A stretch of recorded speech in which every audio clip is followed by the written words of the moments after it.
Hello again and welcome to another edition of Southern Country. Hi, I'm Herb Southern. Welcome to the show, my friends. Today we're in New York City. It's Fleetweek in New York City, and we're aboard the USS John F. Kennedy aircraft carrier. Pauline, welcome to the show. Thank you, Herb. It's always an honor. And right next to me, I have Lieutenant Blythe, who's going to tell us a little bit about Fleet Week and being here on John F. Kennedy. Well, we really want to welcome you aboard the USS John F. Kennedy. We're here for our annual Fleet Week.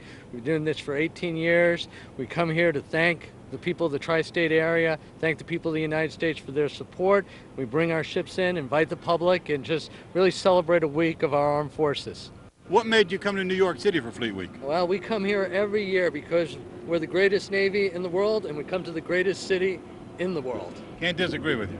Absolutely. Well, you're going to host a show. What are we going to see here? Well, we're going to introduce you to a lot of our officers, some of our petty officers, show you some of our planes, some of our helicopters, and tell you basically what we do here on the John F. Kennedy when we're out at sea protecting our freedom. We're looking forward to having you host a show. Well, I'm looking forward to coming with you and showing you the USS John F. Kennedy. We are on the flight deck of the John F. Kennedy, and next to me I have Lieutenant Chimilak, who will tell us about the Seahawk that's right behind us. Lieutenant? Yes, ma'am. This is a Seahawk helicopter. The Navy uses it primarily for combat search and rescue. On board, we carry 5 personnel, 2 pilots and 3 aircrew. We'll have a crew chief, 2 door gunners, and they also operate as our ground rescue element, and so they'll leave the aircraft and recover the downed pilot. We have Kevlar seating, forward-looking infrared, which we use for the Hellfire missile system, as well as 2 machine guns mounted left and right side. Let me ask you, do you fly this bird? I do. Okay, and what was your last mission that you flew? Can you tell us a little bit about your last mission? Sure. The last mission we do, and we do this all the time, as the Navy's primary asset, we do search and rescue. So our rescue swimmers, in addition to doing door gunning and anti-submarine warfare and operating the sonar, will also act as rescue swimmers, and they'll deploy out of the aircraft at 10 feet. We'll fly up and we'll recover pilots in case of an emergency during all flight operations. Okay. And I noticed a name here on the door. Is this your name? No, it's not. That's Lieutenant Kelly Natter, and her call sign is Spoons. But every pilot, aircrew, and some maintenance personnel will get their name on an aircraft if they have enough time in the squadron. Okay, speaking of call signs, what is your call sign? Chimmy. Chimmy, okay, we won't ask you about all that, but anyway. All right, well, thank you very much, Lieutenant. As I continue to walk around the USS John F. Kennedy here in New York City at Fleet Week, Lieutenant Goulardi's here. Welcome to the show, sir. How you doing, Herb? Nice meeting you. It's good to be here. You fly the bird behind me? I do. It's the CH-46 Echo. Okay. Some people call it the frog because it kind of sits short in the back and high in the front. Okay. You take a look at it, but that's what we call it, affectionately known. Okay. It's kind of the backbone of the Marine Corps. It carries about 12 to 15 combat-loaded Marines. We carry about 3 hours worth of gas at tops. We'll do a lot of different missions. We'll do para-ops, where the guys will just jump out of the back in a parachute. We've been doing fast rope demonstrations throughout the city this week. Okay. We'll come into hover about 35 feet. We'll throw a rope out, and the grunts in the back will slide down the rope into the LZ. We also do missions like soft duck, where we'll push out a small boat, and the Marines will jump out in the water right behind it and go do whatever those guys need to do. How long have you been flying them? I've been flying for probably about 15 years. Okay. And you enjoy being, how high do you go with these helicopters? Well, service limit is 10,000 feet, so we can't go over 10,000 feet. They're capable of going higher, though? They could go, but you would need oxygen to go through. Oh, okay. From the Navy regulations. Right. So. Now, you just came back from Iraq. We just came back from Iraq. We were there for 7 months. We were based in western Iraq. We're home for 5 more months. We're an activated squadron out of Norfolk, Virginia, and we're going to go back over here in a couple more months for another 7 months. You fly this bird over there? We fly it. This bird will fly every night over there. No kidding. Every day. Wow. There's more 46s over there than any other Marine Corps aircraft. So this is definitely the backbone of the Marine Corps right here. And this is basically transport? We do mostly troop transport, okay. But we also do cargo. No guns or anything? We carry 2 50 caliber machine guns on there. Okay. Yeah, for self-defense purposes. Yeah, that's true too. Yeah. That's true too. Well, but it's a great aircraft. I love flying it. Thank you very much. All right. Appreciate having you on the show. No problem. I'm standing here on the John F. Kennedy with Petty Officer Collier, and in layman's terms, he is a weatherman here on the ship. He's been here on the ship for about 9 months. Yes, ma'am. Right? Okay, and he's going to tell us a little bit about his role on the ship, his position.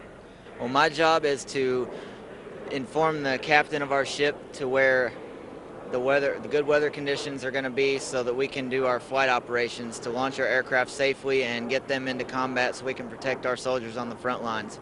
All right. How did you train for such a position? Most of our schooling is in Biloxi, Mississippi at Keesler Air Force Base.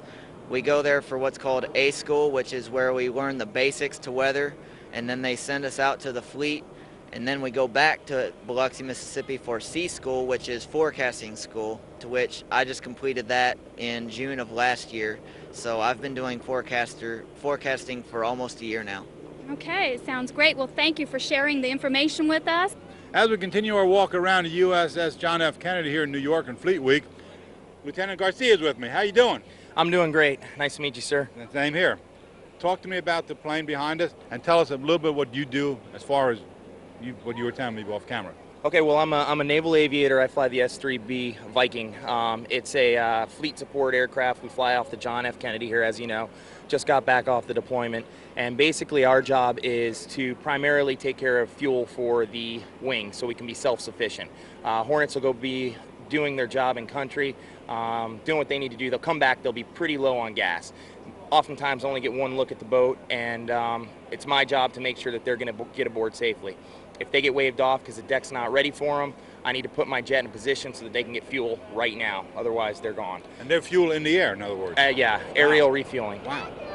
How does that has to be a pretty precise job. Yeah, well, there's not much room for error, but there's not much room for error anywhere on the flight deck, whether you're one of the guys refueling the jets, taxiing them around, the Hornet pilots in country, or the E-2 pilots flying the aerial reconnaissance that they do. Nobody has any room for error out here.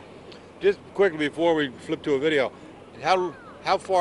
what's your speed when you leave this flight deck? We go from 0 to about 135 knots, which is approximately 145 mile an hour in about 2 seconds. 2 seconds? 2 seconds.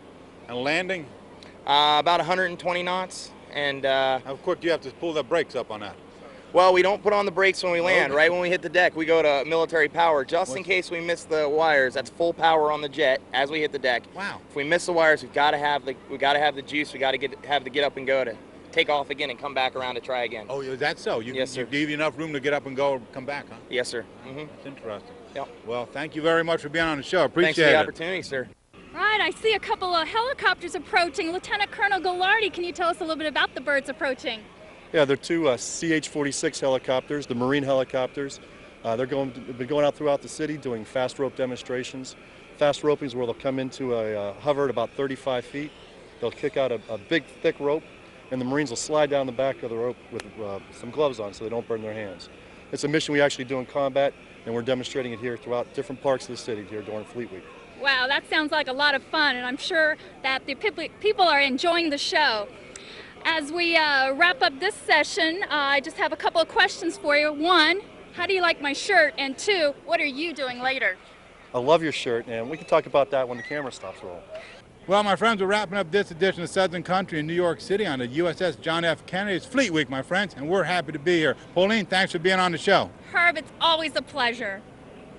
And we're here with Lieutenant Commander Parker, and I understand, Lieutenant Commander, that you are in charge of all the supplies on this ship and the food and everything else that goes on. Why don't you tell us a little bit about your position? Yes, ma'am. I am the Assistant Supply Officer on board. The supply department is made up of 460 great Americans that basically take care of all the services on board the ship, everything ranging from all food service to ship's laundry, haircuts, post office, down to park support, and maintaining the ship's budget, as a matter of fact.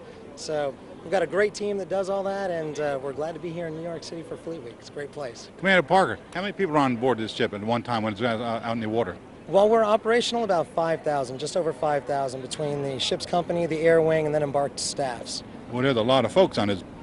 It's a huge volume. It's incredible. It's a 24-hour operation while we're out there as well. So. Is it a family operation? Basically, you need every single soul out there doing their part to make it all work and come together. Well, thank you very much. Thank you much. It's a pleasure. Appreciate it. Thank you. Thank you very much. Herb, this has been a beautiful morning out here on the ship, and I'll tell you what, I wish I would run into Derek to find out what the rest of the forecast is this afternoon. I know it. I know. That'd be interesting. It's too beautiful now. Oh, I know. It's gorgeous. Tell you what, I want to thank everybody for making this show possible.